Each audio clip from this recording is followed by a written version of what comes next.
제9장.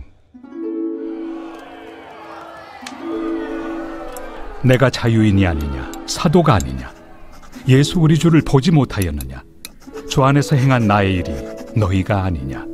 다른 사람들에게는 내가 사도가 아닐지라도 너희에게는 사도이니 나의 사도됨을 주 안에서 인친 것이 너희라. 나를 비판하는 자들에게 변명할 것이 이것이니 우리가 먹고 마실 권리가 없겠느냐. 우리가 다른 사도들과 주의 형제들과 게바와 같이 믿음에 참여된 아내를 데리고 다닐 권리가 없겠느냐. 어찌 나와 바나바만 일하지 아니할 권리가 없겠느냐. 누가 자기 비용으로 군 복무를 하겠느냐. 누가 포도를 심고 그 열매를 먹지 않겠느냐. 누가 양떼를 기르고 그 양떼 젖을 먹지 않겠느냐. 내가 사람의 예대로 이것을 말하느냐. 율법도 이것을 말하지 아니하느냐. 모세 율법에 곡식을 밟아 떠는 소에게 망을 씌우지 말라 기록하였으니 하나님께서 어찌 소들을 위하여 염려하심이냐. 오로지 우리를 위하여 말씀하심이 아니냐. 과연 우리를 위하여 기록된 것이니 밭가는 자는 소망을 가지고 갈며 곡식 떠는 자는 함께 얻을 소망을 가지고 떠는 것이다. 우리가 너희에게 신령한 것을 뿌렸은즉 너희의 육적인 것을 거두기로 과하다 하겠느냐. 다른 이들도 너희에게 이런 권리를 가졌거든 하물며 우리일까 보냐. 그러나 우리가 이 권리를 쓰지 아니하고 범사에 참는 것은 그리스도의 복음에 아무 장애가 없게 하려 함이로다. 성전의 일을 하는 이들은 성전에서 나는 것을 먹으며 제단에서 섬기는 이들은 제단과 함께 나누는 것을 너희가 알지 못하느냐. 이와 같이 주께서도 복음 전하는 자들이 복음으로 말미암아 살리라 명하셨느니라. 그러나 내가 이것을 하나도 쓰지 아니하였고 또 이 말을 쓰는 것은 내게 이같이 하여 달라는 것이 아니라 내가 차라리 죽을지언정 누구든지 내 자랑하는 것을 헛된 대로 돌리지 못하게 하리라. 내가 복음을 전할지라도 자랑할 것이 없음은 내가 부득불 할 일입니다. 만일 복음을 전하지 아니하면 내게 화가 있을 것이로다. 내가 내 자의로 이것을 행하면 상을 얻으려니와 내가 자의로 아니한다 할지라도 나는 사명을 받았노라. 그런즉 내 상이 무엇이냐. 내가 복음을 전할 때 값없이 전하고 복음으로 말미암아 내게 있는 권리를 다 쓰지 아니하는 이것이로다. 내가 모든 사람에게서 자유로우나 스스로 모든 사람에게 종이 된 것은 더 많은 사람을 얻고자 함이라. 유대인들에게 내가 유대인과 같이 된 것은 유대인들을 얻고자 하며 율법 아래 있는 자들에게는 내가 율법 아래 있지 아니하나 율법 아래 있는 자같이 된 것은 율법 아래 있는 자들을 얻고자 하며 율법 없는 자에게는 내가 하나님께는 율법 없는 자가 아니요 도리어 그리스도의 율법 아래 있는 자이나 율법 없는 자와 같이 된 것은 율법 없는 자들을 얻고자 함이라. 약한 자들에게 내가 약한 자와 같이 된 것은 약한 자들을 얻고자 하며 내가 여러 사람에게 여러 모습이 된 것은 아무쪼록 몇 사람이라도 구원하고자 함이니 내가 복음을 위하여 모든 것을 행함은 복음에 참여하고자 함이라. 운동장에서 다름질하는 자들이 다 달릴지라도 오직 상을 받는 사람은 한 사람인 줄을 너희가 알지 못하느냐. 너희도 상을 받도록 이와 같이 다름질하라. 이기기를 다투는 자마다 모든 일에 절제하나니 그들은 썩을 승리자의 관을 얻고자 하되 우리는 썩지 아니할 것을 얻고자 하노라. 그러므로 나는 다름질하기를 향방 없는 것 같이 아니하고 싸우기를 허공을 치는 것 같이 아니하며 내가 내 몸을 쳐 복종하게 함은 내가 남에게 전판 후에 자신이 도리어 버림을 당할까 두려워함이로다.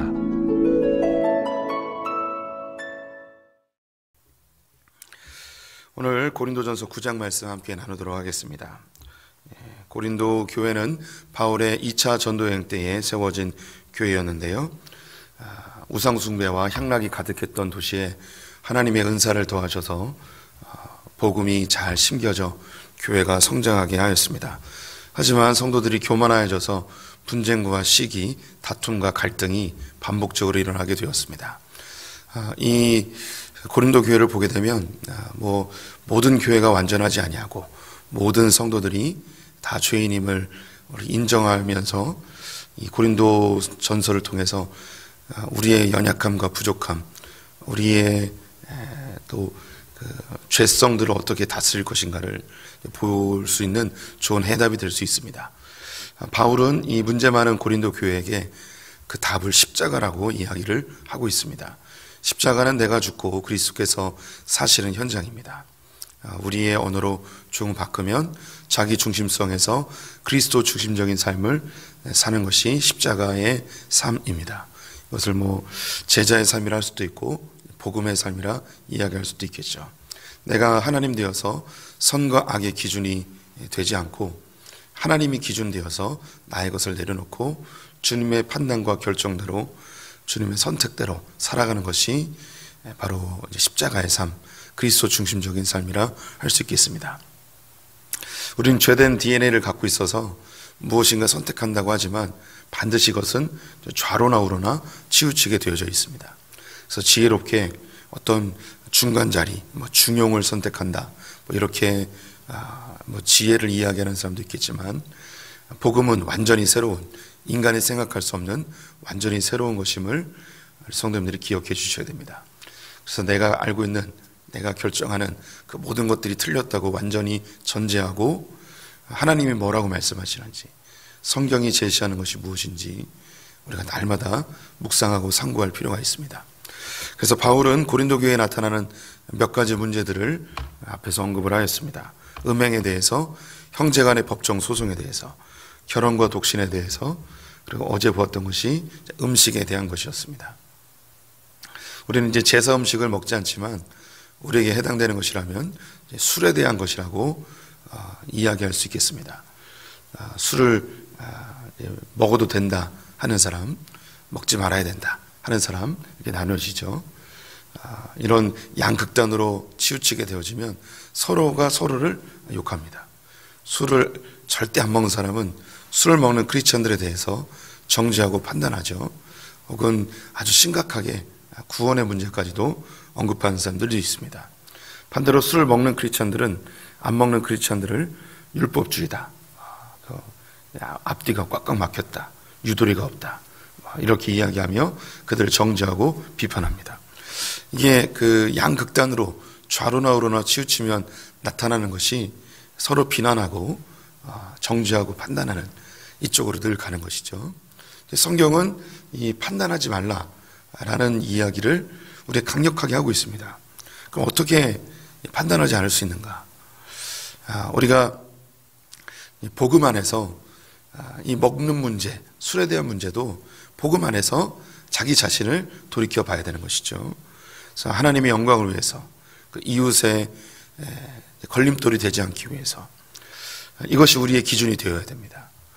혹 술을 입에 댄다 하여도 이 사람이 복음의 전도의 목적으로 혹은 이것을 통해서 그 사람들에게 그리스도의 통로가 열려줄 수 있는 어떤 영역이 있다면 우리가 또 인정해 줄 수 있는 것이죠. 또 안 먹는다고 하는 것이 하나님의 영광을 위해서, 또 집안에 흐르는 그 악한 습성들을 끊기 위한 하나님 안에서의 몸부림, 스스로 결정할 수 있는 부분입니다. 이것을 하나님의 관점으로, 또 이웃에게 걸림돌이 되지 않기 위한 사랑의 관점으로 보아야 함을 이 복음은 이야기하고 있는 것이죠. 오늘 이 9장에서는 그 제목이 사도의 권리라고 되어 있는데요. 바울은 텐트 메이커라고 이야기를 종종 하는데 자비랑 선교를 하였습니다.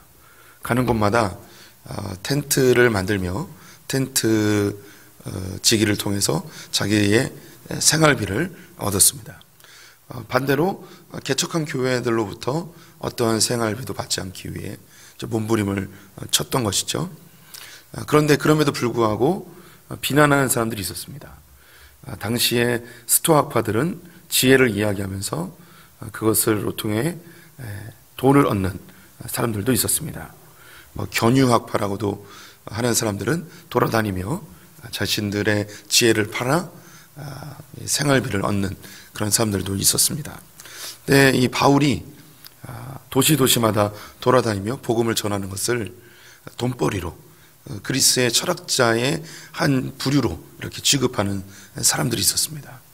그래서 바울은 이 헬라의 철학으로 가득한 이 문화권에서 자신이 그렇게 취급받거나 복음을 단순히 그리스의 철학 한 부류로 취급당하는 것이 옳지 않다 생각해서 돈을 받는 것을 철저하게 금하였습니다. 그래서 자비량 선교를 하였던 것이죠. 그런데 또 이것에 대해서 또 비난하는 사람들이 있었습니다. 저 사람이 사도가 아니기 때문에, 예수님의 제자가 아니기 때문에 저렇게 하고 다니는 것이다.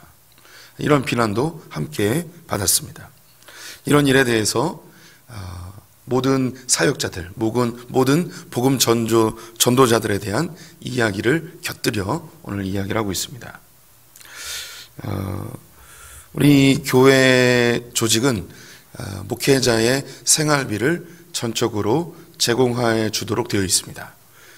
제가 이제 그 위임 목사라고 하는데요, 교회 성도님들이 이 위임 목사로 선정을 해주셨습니다. 하나님께서 이 교회의 목회자로 위임하셨다는 의미입니다. 대리하여서 교회를 다스린다는 뜻인데요, 그 노회의 위임 목사 청빙을 받을 때 거기에 반드시 기록해야 될 조항이 있어요. 사례금을 얼마 줄 것이고 어떻게 대우해 줄 것인지, 이런 것이 이제 기록이 되게 되어 있습니다. 이것을 교회에서 제공하지 않으면 위임 목사 허락이 되질 않아요. 근데 뭐 이것을 지키느냐 지키지 않느냐, 이것은 그 다음 문제고, 어쨌든 교회 법으로 위임 목사와 사역자들은 교회에서 일정의 생활비를 통해 그 삶을 책임져 주도록 되어 있습니다. 그런데 이 부분에 대해서 어떤 사역자들은 사역자를 안 받고, 사역비를 안 받고 일하는 것이 맞다. 또 어떤 분들은 사역비를 받아야 된다. 뭐 이렇게 이야기합니다. 우리 성도님들이 보실 때 어떻습니까? 교회에서 사례금을 받고 일하는 사역자가 훌륭해 보이십니까? 아니면 사역비를 안 받고 자비량으로 사역하는 그런 사역자가 더 훌륭해 보이십니까? 이렇게 이야기하니까 대답하기 좀 어렵죠. 그럼 조금 더 이제 몸에 와닿는 이야기로 바꿔볼게요. 아주 좋은 자가용을 타고 다니는 목사님이 훌륭해 보입니까? 아니면 허름한 자동차를 타고 다니는 목사님이 훌륭해 보입니까? 예, 조금 느낌이 오죠. 예. 그래도 안 오나요? 아주 좋은 아파트에 사는 목사님이 훌륭해 보입니까? 허름한 집에 사는 목사님이 훌륭해 보입니까? 우리는 답을 갖고 있습니다. 뭔가 좀 검소하고 약간 가난하고 좀 못 살고 돈도 적게 받고 이러는 목회자를 굉장히 훌륭한 목회자로 생각하고, 반대에 있는 경우를 타락한 목회자, 사꾼 목사, 돈만 밝히는 이런 사람으로 이렇게 취급할 수 있는 경향이 우리 안에 있습니다. 이게 그 유교적인 배경 때문인지도 모르겠지만 돈을 밝히면 또 부자는 나쁜 사람, 가난한 사람은 좋은 사람, 착한 사람, 이런 개념들이 우리 안에 아주 강하게 있는 것 같습니다. 그런데 복음은 이런 것과 전혀 관계가 없습니다. 오늘 그 바울은 자기의 권리에 대한 이야기를 하면서 사역자들이 이런 사례금을 받는 것은 너무나 당연한 일이다, 이것을 함께 이야기하고 있습니다. 8절에 보면 내가 사람의 예대로 이것을 말하느냐, 율법도 이것을 말하지 아니하냐. 첫 번째, 왜 사례금을 받아야 되는가? 사람의 예도 그러다는 거예요. 그 앞에 누가 자기 비용으로 군복무를 하겠느냐, 포도를 심고서 열매를 먹지 않는 그런 사람이 어디 있겠냐, 양을 치고서 양 젖을 안 먹는 사람이 어디 있겠느냐. 세상의 이치도 일하면 거기에 대한 마땅한 대우를 해주는 것이다. 그래서 사역자들이 교회에서 사역비를 받는 것은 당연한 거다. 더불어 율법에도 이렇게 이야기하고 있다. 곡식을 빨아 또는 소에게 망을 씌우지 마라. 율법에도 그렇게 이야기하고 있지 않느냐. 더불어 예수님도 이야기하십니다.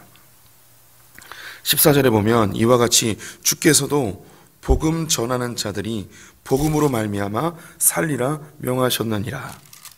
예수님이 제자들을 보낼 때에 아무것도 가져가지 않게 하고 그들이 머무는 곳에서 양식을 제공 먹도록 이야기하셨죠.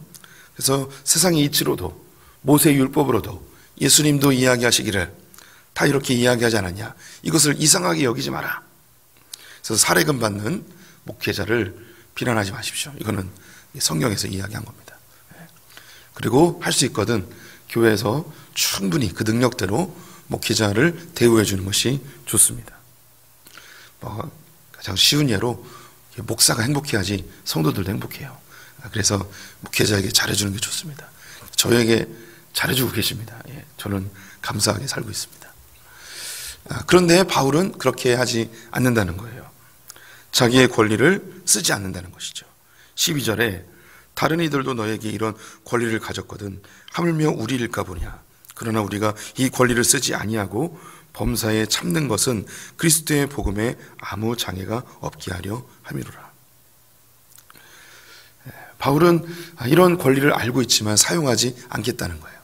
이유는 다른 사도들과 다르게 자기는 이 헬라 문화권에서 사역하고 있기 때문에 자칫 철학의 한 부류처럼 돈을 받으면 그런 철학자들의 모습으로 이 복음이 전락될까 봐 경계하여서 사례금을 받지 않는다는 것이죠.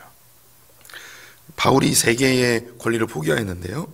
4절에 보니까 먹고 마실 권리, 5절에 아내를 데리고 다닐 권리, 6절에 일하지 아니할 권리, 이 3가지를 포기하였다고 합니다.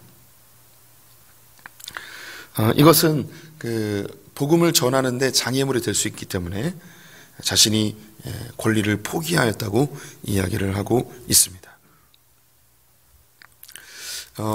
한국 사회가 목회자들에 대한 기대치가 상당히 높습니다.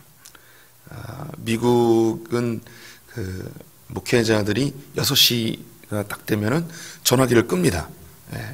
모든 교회가 그렇다고 할 수는 없지만 아예 그 계약서에 써 있어요.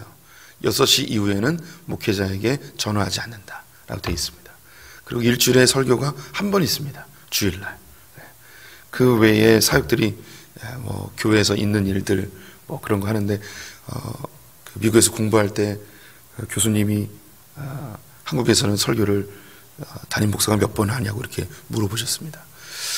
적어도 8번에서 10번은 합니다. 라고 했더니 어떻게 그것을 다 준비하냐고. 그러면 사례금을 10배로 받아야 되는 거 아니냐고. 제가 그래서 할렐루야를 외쳤는데 그렇습니다. 미국은 약간 이 목회자가 회사원 같은 느낌이 약간 들어요. 한국은 이 선비 문화가 남아 있어서 목회자라기보다는 우리가 모범을 삼을 그런 어떤 모범을 보이는 그런 자로 여기는 것이 일반적입니다. 그래서 이 사회에서 대우받는 것보다는 조금은 모자르게 대우를 받는 것이 훨씬 목회하는데 도움이 된다고 저는 생각을 합니다. 일반적으로 살아가는 그 수준보다는 약간 모자르게 살아가는 것이 여러 면에서 도움을 주는 것 같습니다. 우리 성도들에게 몇 가지 공포를 하면 저는 그랜저 이상급의 차는 절대 타지 않을 겁니다. 혹시 제가 그랜저를 타고 오면 제가 타락한 목사로 생각하시면 되겠습니다. 왜냐? 이게 참 웃긴 게요. 목회자가 좋은 차를 타면 아까 이야기했지만 아무 상관이 없는데 사람들이 좀 안 좋은 눈으로 봐요. 그럼 굳이 그렇게 사람들에게 오해를 사게끔 할 필요는 없다고 생각합니다. 또 이 사례금도 좀 많이 받으면 이 성도님들은 이게 또 걸림돌이 되는 경우들이 있어요. 그래서 성도님들보다 조금은 부족하게 제가 교회의 규모에 비해서 조금은 부족하게 사례금을 받는 것이 더 유익하다고 생각이 듭니다. 성도님들이 우리 목사님 우리 교회 정도면 이 정도 받아야 되는 거 아니야? 이 정도 대우 받아야 되는 거 아니야? 이렇게 생각하는 게 오히려 좋습니다. 반대로 아니 이렇게나 많이 받아? 이렇게 하면 이제 목회가 좀 어려워지는 거죠. 그래서 좀 부족하게 받는 것이 훨씬 유익하다고 할 수 있겠습니다. 내가 조금 권리가 포기되어져도 복음이 더 드러나고 사람들의 걸림돌이 되지 않는다면 그것을 선택하는 것이 더 좋겠죠. 새벽이니까 조금 더 이야기하면 담임 목회하고서 8년 동안 그 사례금을 200만 원을 받았습니다. 많은 금액이라고 하기는 좀 그랬었죠. 근데 제가 200만 원을 받으니까 문제가 생겼습니다. 다른 부교육자들도 사례금을 많이 못 받는 거예요. 그래서 그다음부터 이 부교육자들도 사례금을 올려줘야 되니까 저보다 많이 받게 할 수는 없잖아요. 그래서 저의 사례금을 좀 올렸습니다. 그런데 이 부분이 계속 마음에 걸리는 거예요. 그래서 이걸 어떻게 하면 좋을까 고민하다가 그 미국의 윌로우 크릭 교회의 릭 워렌 목사님이 하시는 간증을 듣게 됐습니다. 이제 목적이 이끄는 삶을 쓰신 분이죠. 이분이 이 목적이 이끄는 삶을 쓰고 벌써 이제 한 10여 년 전에 그 책이 2천만 부가 팔렸습니다. 전 세계에. 그러니까 눈을 뜨면 그 다음날 통장에 몇 억씩 들어와 있는 거예요. 그러니까 이 돈을 어떻게 해야 될지 주체를 못 하시는 거죠. 그래서 하나님 앞에 이걸 어떻게 하면 좋을까 고민하다가 이게 닫힌 재정이라고 하는데요. 내가 쓸 수 있는 생활비만 딱 받고 그것만 쓰고 나머지는 안 쓰는 거예요. 안 쓰는 것으로 다른 데로 흘려보내는 거죠. 그래서 리고렌 목사님은 아내와 함께 재단을 만들었습니다. 그래서 자기 생활비만 딱 받고 나머지는 다 그 재단으로 흘려보내고, 또 리고렌 목사님 하셨던 일이 자기가 지금까지 20년 동안 받았던 모든 사례금을 다 정산해서 교회에다가 다시 반납했어요. 이 책으로 인쇄로 받는 게 너무 많으니까. 그걸 보고서 나도 이렇게 해야 되겠구나. 그래서 제가 그 생활하면서 저에게 필요한 생활비가 얼마인지 계산을 해봤습니다. 그 생활비만 쓰고 이제 나머지는 흘려보내기로 결정을 했죠. 그래서 교회의 사례금이 높아지면 높아질수록 저는 기쁩니다. 왜냐하면 제가 도와줄 수 있는 분들이 계속 많기 때문이죠. 제 자랑하는 거예요. 그냥 하는 김에 좀 더 자랑하겠습니다. 목회를 하다 보면 이런저런 모양으로 도움을 받을 때가 있습니다. 목사님 책 사보세요. 이렇게 쓰세요. 맛있는 거 사드세요. 이렇게 들어옵니다. 그러면 할렐루야. 제가 맛있는 거 사 먹는 게 아니고 이게 딱 들어오면 이게 또 누굴 도와줄 수 있는 또 길이 열리는 거예요. 이게 다. 그래서 제가 사례금을 많이 받고 또 누군가 도와줄 때 너무 자유로워졌습니다. 제가 쓸 수 있는 것만 쓰고 나머지는 다 흘려보낼 수 있으니까 너무 좋습니다. 또 자랑할게요. 저는 목회자가 된 이후로 집에 한 번도 생활비를 대준 적이 없습니다. 아내가 다 알아서 합니다. 그래서 그 돈 버는 아내를 얻은 게 너무너무 감사하고 마음껏 이렇게 흘려보낼 수 있어서 너무 감사한 삶을 살고 있습니다. 목회자가 재정에 얽매이면 사역하기가 참 어렵습니다.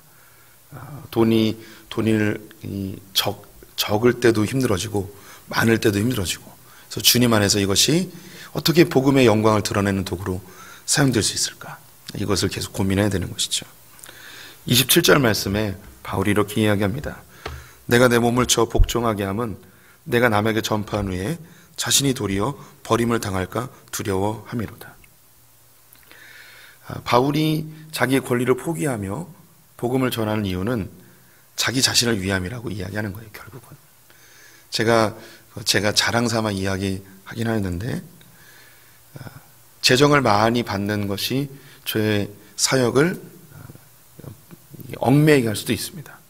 또 재정이 없어서 궁핍하여 제 사역이 얽매여질 수도 있죠. 근데 저의 경우는 재정이 많아지면 많아질수록 더 어려워질 수 있습니다. 이것을 어떻게 지혜롭게 사용할 것인가, 이것은 저를 보하는 거죠. 리고렌 목사님이 하셨던 간증의 마무리가 그러한 것이 자기를 보호하는, 자기가 복음 안에서 떨어져 나가지 아니하는, 오히려 복음에서 버림받지 않기 위한 자기의 몸부림임을 고백하신 것을 보았습니다. 바울의 고백이고 리고렌 목사님의 고백이고 또 많은 믿음의 선배님들의 고백인 것 같습니다. 우리 성도님들이 사역자를 보실 때에 또 사례금을 많이 받든 적게 받든 좋은 차를 나쁜 차를 타든 이거는 우리 성도님들의 판단할 기준이 아닙니다. 이것은 자기 개인이 자기에게 필요한 것을 사용하는 것이죠. 그러면 우리 성도님들이 무엇으로 판단해야 되는가? 이제 답을 이야기해 드려야죠. 이분이 복음을 위해 사는가? 이분을 통해서 복음이 흘러가는가? 이걸 살펴보셔야 하는 것입니다. 교회 건물을 멋지게 졌다고 해서 나쁜 목사가 아니에요. 그냥 개척교회만 한다고 해서 이분이 훌륭한 목사가 아닌 거예요. 그분을 통하여서 복음적인 삶이 흘러가고 있는가, 이걸 봐야 되는 것이죠. 주님도 그것을 보고 계시는 것입니다. 23절 말씀을 보면서 마무리하겠습니다. 내가 복음을 위하여 모든 것을 행함은 복음에 참여하고자 함이라. 사역자는 어떤 모양이라도 괜찮습니다. 부유한 사람들에게 대할 때는 부유한 모습으로 대해야 되고, 가난한 사람들을 대할 때는 가난한 모습으로 대해야 됩니다. 그 모습이 중요한 게 아니고, 이 사역자를 통해서 복음이 흘러가고 있는가, 복음을 위해서 사는가, 복음을 위해서 결정했는가, 이것이 중요한 기준이 되어야 될 것 같습니다. 또 이런 목회자들을 보면서 우리 성도님들도 함께 닮아간다고 생각이 들어집니다. 복음을 위해 사는 분들 되시기를 축원드립니다. 기도하겠습니다. 하나님, 우리의 삶의 기준이 복음이 되게 하여 주시옵소서. 나의 판단의 기준으로 사역자들이나 우리의 지체들을 평가하지 아니하고 복음의 눈으로 평가하게 하여 주시옵소서. 하나님, 우리가 이 복음에서 버림받을까 두렵습니다. 늘 복음이 우리의 기준, 우리의 기초가 되게 하여 주시옵소서. 오늘 하루 주님께 부탁드립니다. 하나님, 또한 새로운 대통령이 선출되었습니다. 분열의 이 땅을 회복시켜 주시고, 하나님께서 기름 부으셔서 온 열방을 품을 수 있는 멋진 대한민국으로 다시 태어날 수 있게 만들어 주시옵소서. 예수님의 이름으로 기도드렸습니다. 아멘.